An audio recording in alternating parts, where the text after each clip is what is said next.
बोलतात. दादा एक सांगू तुम्हाला, बऱ्याच ठिकाणी आता असं झालंय, हे करू नका, ते करू नका, असं गाऊ नका, तसं बोलू नका. मला खरं सांगा, मागच्यांनी जरा असं बोलू नका, मला कानावरती तुमचे स्वर येतील असं ऐका. एक गोष्ट प्रामुख्याने तुम्हाला या कीर्तनाच्या माध्यमातून सांगेल. आता इथं सर्वच माझ्या परिचित मंडळी आहेत, सगळ्यांचं माझ्या तोंडावर समोर नावही आहेत, पण मला कीर्तनावरती बोलायचं कारण ही सर्व थोर मंडळी आहेत. आणि आज माझी त्या निमित्ताने एक प्रकारची परीक्षाच आहे.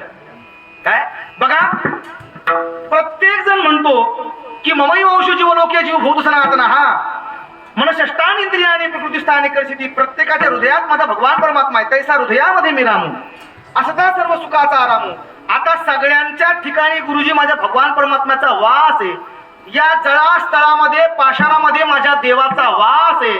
भागवतराव, मग मला एक सांगा, मी ज्यावेळेस विठ्ठल महाराजांची निंदा करतोय त्यावेळेस मी विठ्ठल महाराजांची निंदा करतोय का देवाची निंदा करतोय? बोला बोला बोला बोला, कुणाची करतोय? आम्ही देवाचीच निंदा करतोय. आणि म्हणून मला असं वाटतं माणसाने भजनानंदी व्हावं. माझे नाथ बाबा म्हणतात, भक्ती प्रेमा वीन ज्ञान नको देवा. कारण का नित्य